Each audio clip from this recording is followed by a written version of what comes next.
这个世界上，漂亮的人总是可以活得轻松一点，犯了错也容易被人原谅，撒娇也不会被人嫌烦。因为这个世界上，没有人可以在第一眼就看穿对方的内心，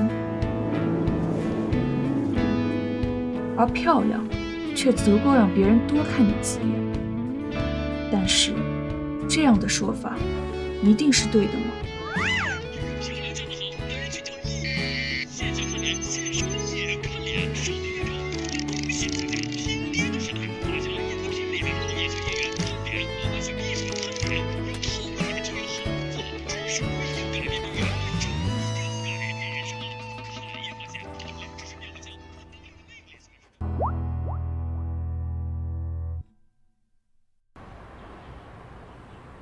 知不知道西门那边开一家螺蛳粉店，听说巨好吃，应该的。就进去。怎么？谁啊？这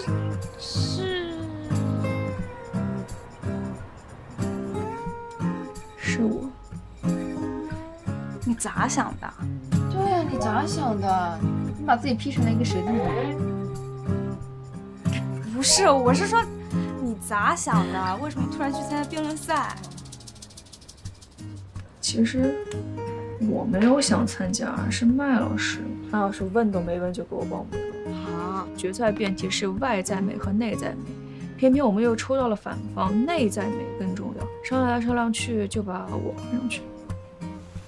所以这是要靠你来平衡研究水平啊！哎，这也太不厚道了。哎呀，这我倒无所谓了，本来就是学生会干部，能用自己的脸为学院工作做贡献，我还挺开心的。只是这个辩题，我压根儿就不赞同啊，怎么准的？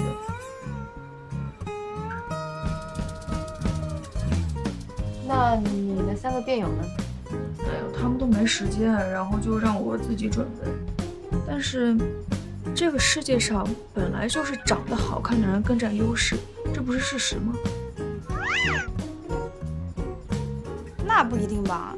高考的时候长得好看可以加分吗？重点是，对面那4个理工宅，他们的立论角度肯定扑朔迷离。对呀，而且我本来就不占自己的持方，会不会辩着辩着被带跑偏了？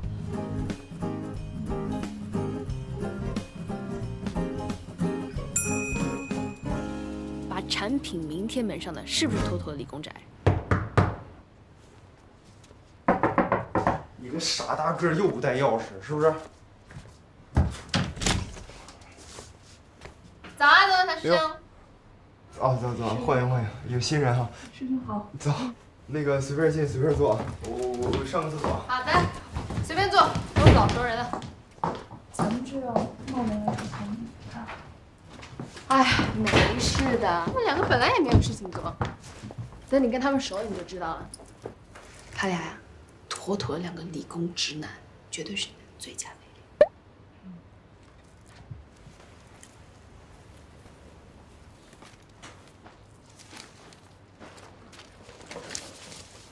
那你看，能用手画俄罗斯方块的，绝对不是正常人。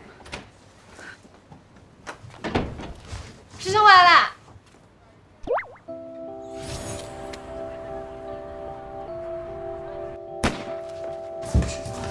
健身。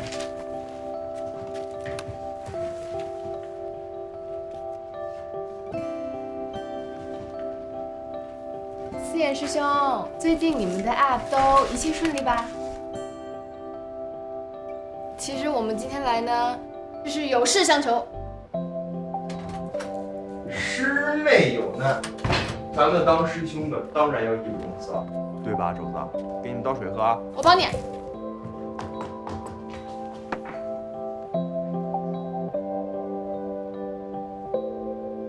陪练？怎么个陪练法？就带着脑子说话就行。那你不明显难为我们家番茄钟了吗？智者要疏，仁者要深。这字写的真好看。还可以。师兄，那个如果你们很忙的话，其实不用帮我做陪练的，我自己一个人练也行。我也是被拉过来的，不太想给你们俩添麻烦。要不我上吧？哎呀，大姐的对手是4颗理工最强大脑，您伶牙俐齿、巧舌如簧，那再加上4眼师兄清奇的脑回路，方能出奇制胜。也对。我没有不乐意啊，倒是你，一脸写着不情愿。如果不想找我当陪练的话，就直接说出来，不能因为别人替你安排好了就勉为其难。做事情要跟随自己的心意，而不是别人的心意。我的天哪，这俩人长得实在太像了。我就说大姐看着像谁，这不跟我们家肘子长得一模一样吗？哎，你看，他俩连推眼镜的动作都一样。要不你俩在一起得了，正好范青舟缺一女朋友。别乱说，师兄。胡闹！哎呦，哎呦呦呦呦，还害羞了。小姨，你说是不是？啊？他俩是不是特别搭？哦，好像是吧。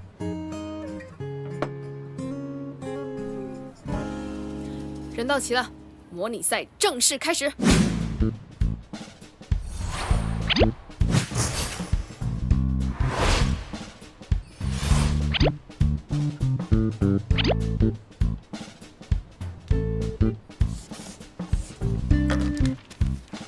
Round 1。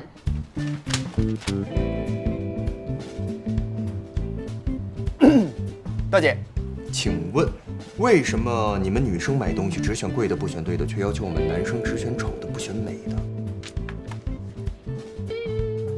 我们从来没有要求你们选丑的呀，但是在同样美貌的前提之下，你们是否会选择更有趣、更有内在美的人呢？说得好，如果同样善良、同样有趣，我们为什么不选更美的？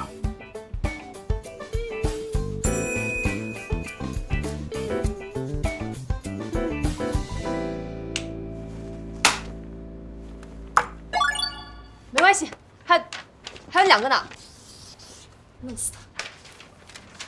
Round 2。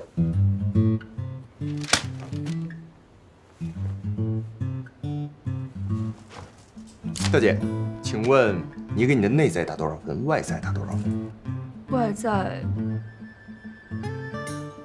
在20分，内在80分。所以你觉得内在更重要，因为你不够好看。你这是在以貌取人吧？你在扬长避短。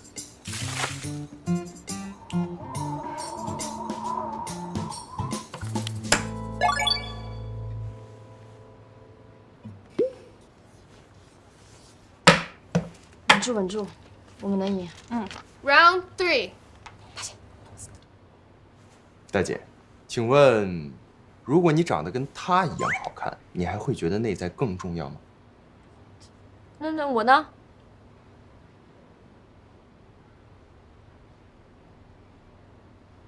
？35岁之后，你的外表或许会因为年龄的增长而发生改变，但是你读过的书、懂得的知识却不会。所以我觉得，即使长得跟小雨一样好看，内在美还是会更加重要。如果你们两个长得一样，那我还真不好选。但是我知道，我现在不选你的原因就是因为外在，所以外在更重要。你这人怎么说话？且慢，在我看来，抓住对方外表不放的人，本来就是内心不够美丽的人。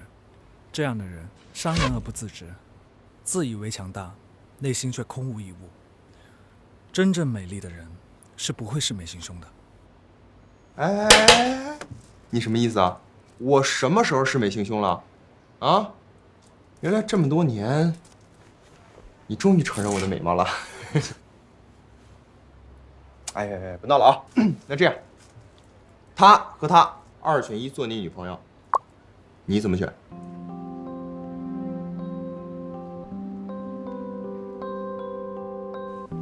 什么意思啊？什么意思？在辩论啊！我们在帮大姐啊！帮大姐就得掐住她的要害，才能帮到她。又不是让你真选，赶紧选一个。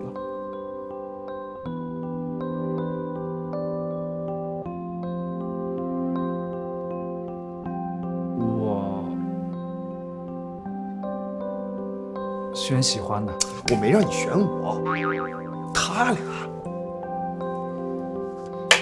那算你赢了。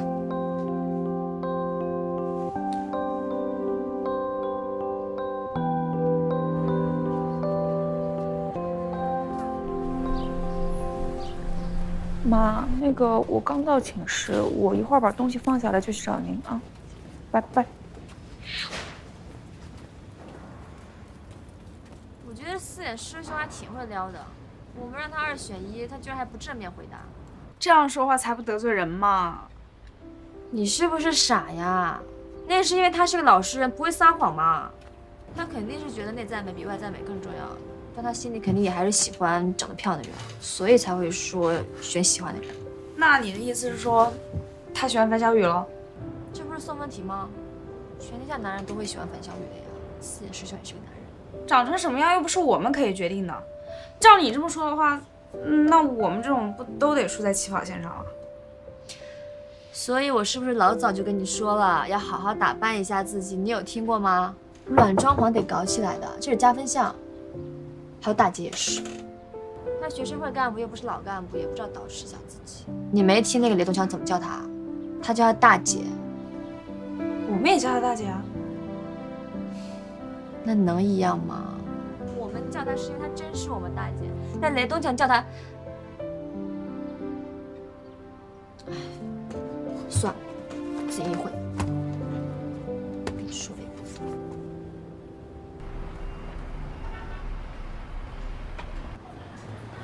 佳倩，我跟你说那么多，你听进去没有？你回头啊，把这些东西拿给系主任。我来重庆出差一次也带不了太多东西，他要是喜欢，我下次就再快递过来。张慧珊，杨佳倩的母亲，一位来自区重点中学的教导主任。一年四季，她都穿着一套黑色职业装，头发梳得油光锃亮，又高又挺。同学们都说，她头发里藏了2室一厅，沙尘暴来了都纹丝不动。妈，这样也太显眼了吧？哎，都是些土特产，又不是什么贵重东西。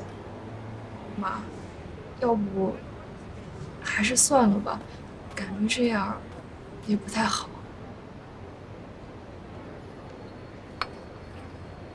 你别以为你上了大学就不一样了，咱们家没背景可以帮到你，你只有靠自己，没有回头路。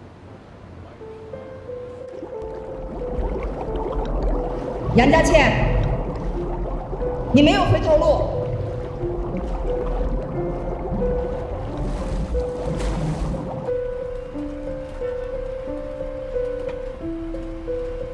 你现在穿的这是啥？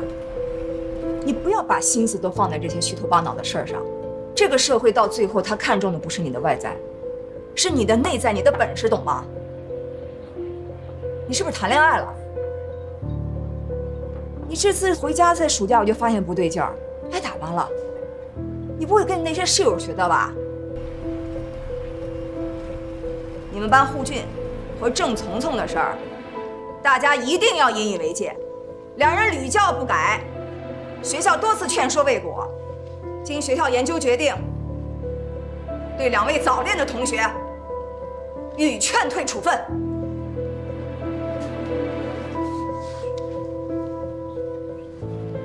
是谁那么不要脸，高的咪啊？肯定是从从的同桌呀！你们难道不知道吗？她呀是2室一厅的女儿。是吧？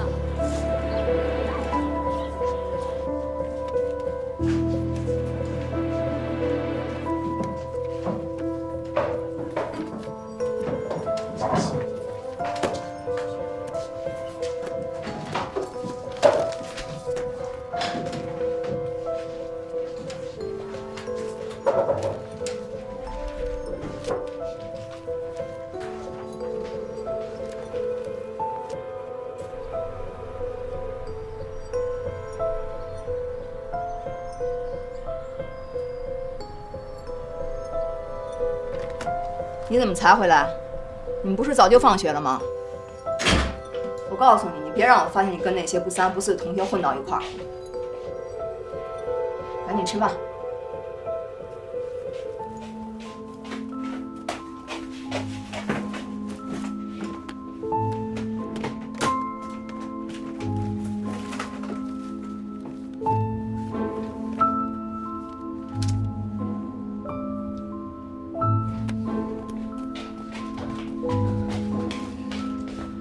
你为什么偷看我日记本？你以为我不知道吗？我夹的头发不见了。你为什么这么做？什么为什么？我是你妈，我怎么不能看？什么陪那个郑从从去给护俊买礼物，还羡慕他涂了口红去约会。你羡慕他啥？要不是我及时制止，你迟早也和那些考不上大学野姑娘一样。出来吃饭。你去哪儿？反了你了！你走一个试试。说好的绝不悲壮，谁放任孤独自长。当天晚上，杨佳倩在铁路旁的荒地把日记都烧了。火车从她身边呼啸而过，她的青春和叛逆仿佛都在那把火里全烧没了。直到这一次，他学生会干部又不是老干部，也不知道导师。你不要把心思都放在这些虚头巴脑的事儿上。你是不是跟那些室友学的？这一次，他决定做出改变。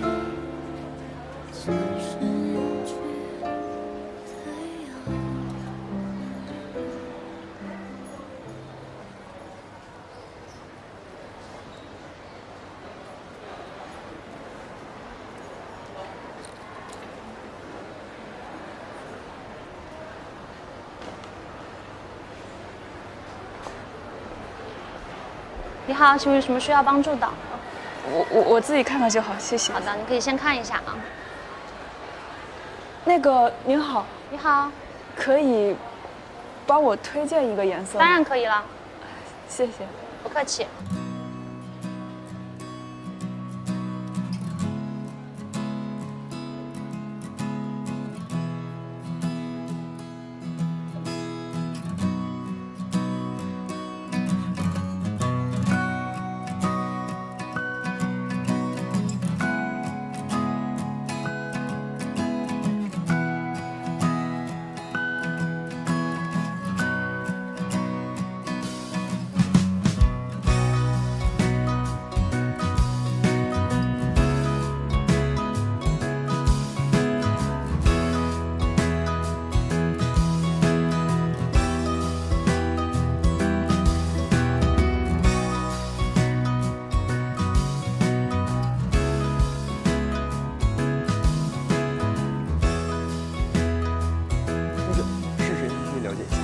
解锁你们的爱情幸福啊！谢谢。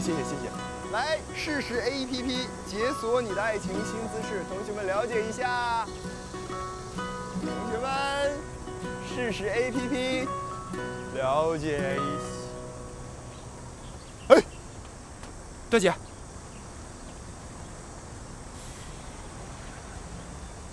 来，过来。师兄好。大姐今儿不太一样啊，是不是？师兄，你别叫我大姐了。你们寝室不都管你叫大姐吗？我叫杨佳倩，你可以喊我全名，或者喊我佳倩也行。对啊，叫什么大姐？倩倩今天这么可爱。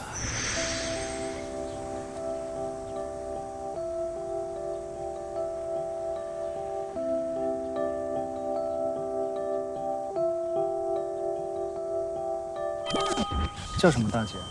这样多不礼貌。佳倩。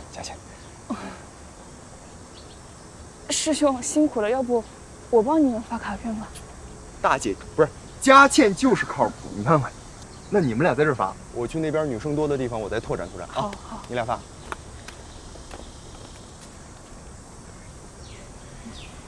你要是忙的话，可以不用帮我们了。没事儿，要的要的，要谢谢师兄上次帮我准备辩论。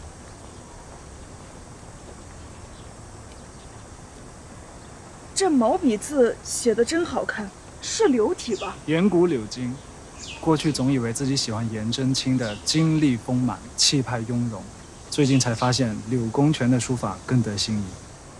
师兄研究的真深入，上次在家里看到的颜体已经很有造诣了，没想到柳体也这么漂亮。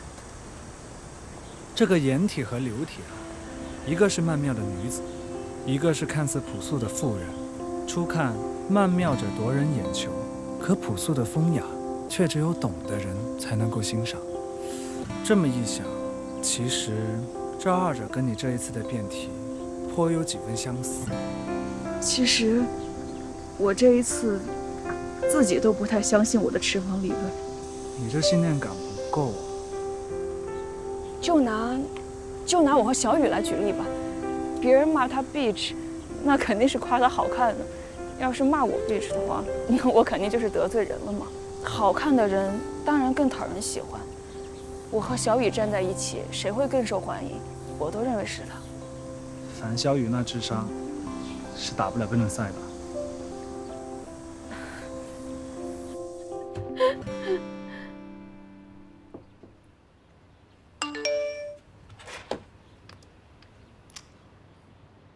哎，我们在学校发学生卡呢，来不来帮忙？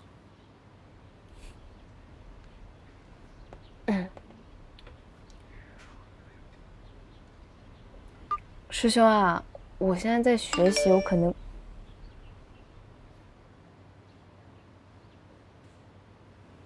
大姐要这么努力吗？还家训，也不叫上我们。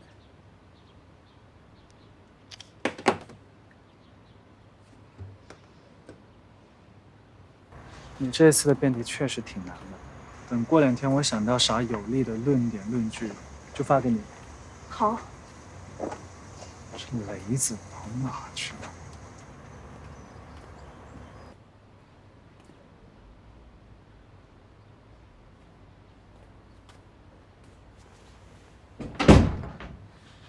大姐回来啦。你刚刚干嘛去啦？哦，我见完我妈就直接回来了。哦。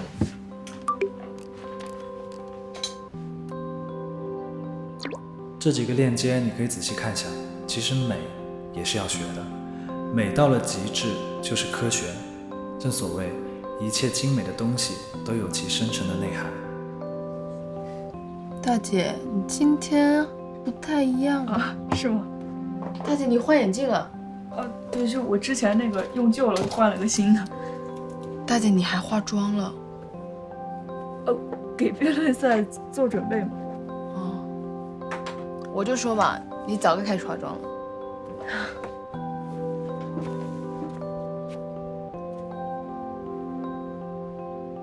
你知道，这是什么字体吗？啊，我哪知道什么字体？不就是个毛笔字吗？是颜体。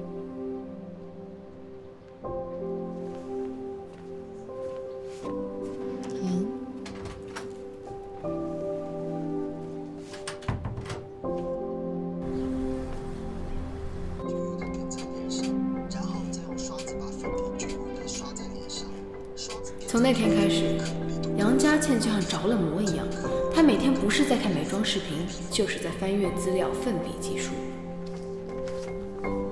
有时候，她会对着镜子一个人念念有词，半夜起来上厕所都会被她吓到。我以为如果她辩论输了，至少可以学会化妆，最后才发现是我想多了。下面进入自由辩论环节。今天我们的主题是长得好看才是人生赢家。我们认为外在美比内在美更加重要，因为外在美决定了一个人的气质。拿我自己举例吧，老有人说我们是死宅男，品味差。为什么会有这样的误解呢？就是因为我长得就不像个高级货，好不容易谈了恋爱吧，女朋友还老容易把我跟隔壁的老王搞错。我但凡长得像那个偶像贾斯汀，我的女朋友会搞错吗？你能做到首富，你女朋友也不会搞错呀。好看的皮囊千篇一律，有趣的灵魂才万里挑一。好看的皮囊再千篇一律，也好过不好看的皮囊千奇百怪。之前就有一个新闻说，某高校的大3女学生辍学去做了一个美妆博主，年入100万。我跟大家说啊，优势就是优势，你不肯定它，社会肯定它，能挣100万就是最好的证明。我跟大家讲，能用脸创造价值，产生收益，你就是人生赢家。某女大学生辍学在家，靠做博主年入100万。人家难道不是通过专业的知识学习来丰富提升自己的内在，从而才可以更好的表现传达自己的外在美吗？学习变美本身也是一种内在美。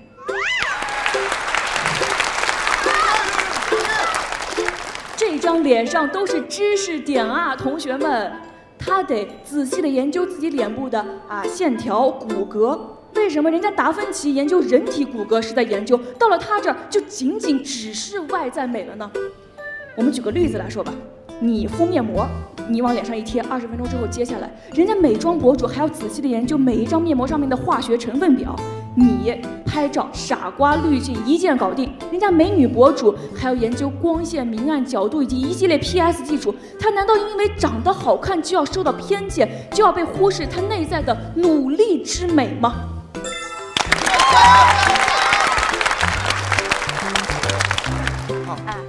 一会儿帮我大姐拍美一点。放心吧，我是专业的。太专业了，是把你拍的呲牙咧嘴。那是因为你自己。我怎么啦？恰恰论证了我方的立场，外在美比内在美更加重要。佳倩的例子啊，乍一听没有问题，仔细一想全是问题。我们多一个例子来参照一下啊。同样做美妆博主，佳倩和赫赫一起做，同样是修图，佳倩呢只需要磨皮。再看看我们这张脸，我们需要做的是换皮。所以看到了吗？起点不同，相同的努力，但是结果依然不一样。谢谢。趁热打铁说的太好了，刚才 Q 到了我的颜值，我知道自己长得不好看，但是我的视力足够好。也正因为如此，那些外在美的好处在真真实实的被我们看见，而我一眼看不到的是什么？一个人的内在。而这个世界大多数东西，很不幸都是非常刺眼的，就诚如坐在我对面的这位辩手。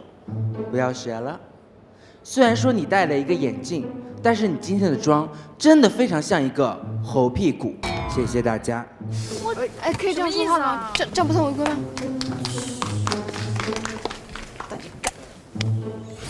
抓住对方外表不放的人，本来就是内心不够美丽的人。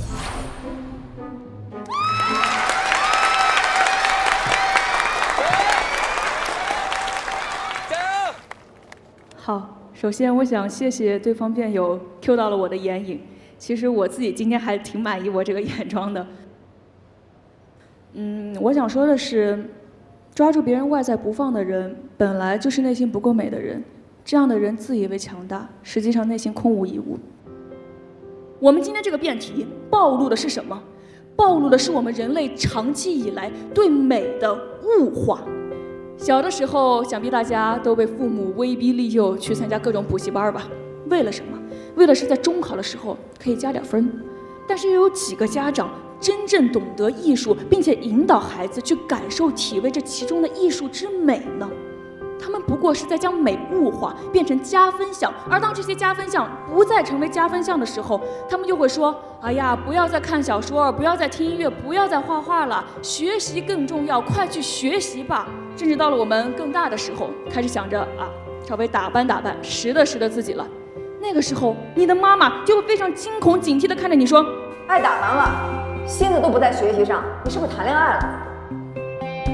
为什么小时候你让我参加诗歌朗诵比赛的时候，把我画成猴子屁股，中间还点个点儿的时候，您不是这么说的呀？大家发现没有？为什么同样的东西，这时对，那时错，我们都默认了，这就是个看脸的时代。但是这个时代看脸，是因为时代本身如此吗？不，是这个时代中的我们造就了这一切。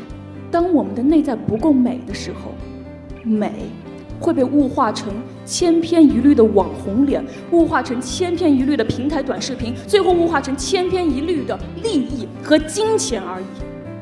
这样，难道不可悲吗？谢谢大家。大家优秀！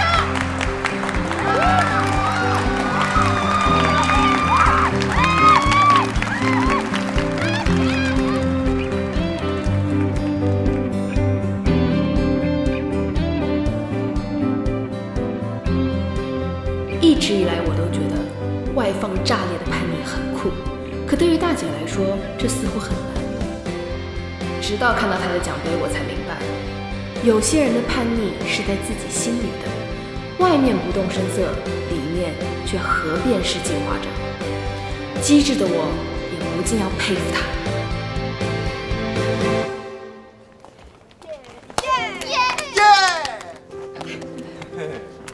我们来拍张照吧。好，来，帮拍张。哎，那你们以舞台为背景吧。好，站紧一点啊。哎，大姐，站 C 位啊！来，C 位，快！最佳辩手是谁？杨佳倩。恭喜大姐！谢谢。吃饭。大姐，今天别看你的眼影画的挺那啥的，但是你拿到奖杯那一刻，简直是全场最美的，太神奇了。不管我今天化不化妆，化成什么样，我都是最美的。那必须的。哎，大姐，妈以前真给你画成一个猴屁股，让你去参加诗朗诵比赛。我瞎掰了啊！可以啊，你现在为了赢，连老妈都六亲不认了，给你点赞。而且大姐真的没想到，短短几天你就把自己洗脑了，还洗出了深度开挂模式。对，不是洗脑，是我真的相信内在美的力量。厉害，可以。真正美丽的人是不会恃美行凶的。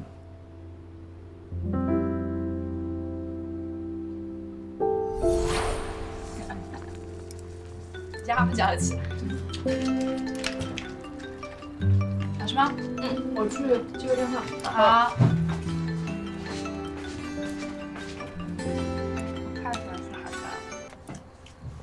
喂，妈。吃饭了吗？哦，正在吃呢。你比赛怎么样啊？我拿了最佳辩手。不错，戒骄戒躁，继续努力，以后可以多参加些辩论赛这样的活动，对你有帮助。嗯，好。行，先去吃饭吧。拜拜，妈。你们看我们刚拍的，看我的表情。哎，你眼睛闭上了。周瑜这个渣男就是不会拍照。我去把这个贴起来，去吧。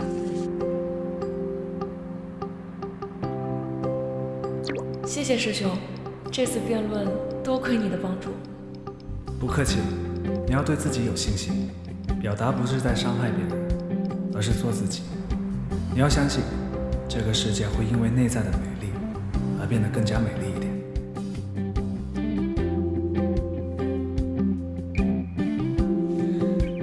哪个年轻的姑娘不爱美？可什么是美？我们真的知道吗？也许是善良之美，也许是自信之美，也许是勇气之美。如果没有她们，再美的妆容都会变得空洞无趣吧。好看的皮囊我已经有了，有趣的灵魂也要和我一起在路上。这是我从大姐身上学到的。机智的人一定是博采众长，不断学习的。再次谢谢师兄，改天我请你吃饭好吗？你这3个破字儿是盐铁？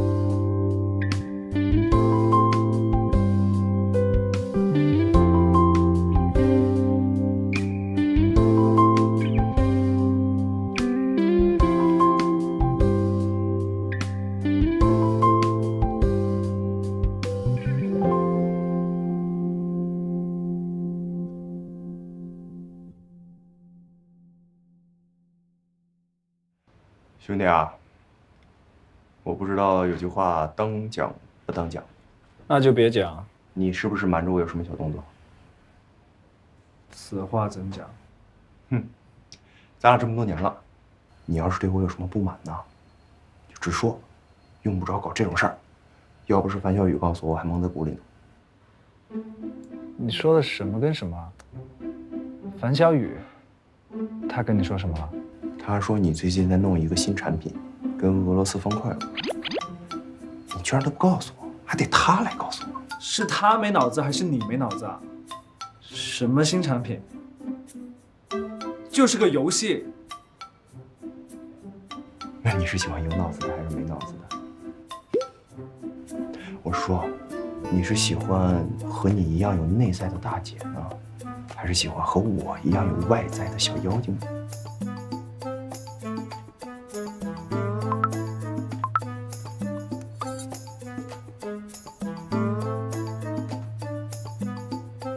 你先出去。好。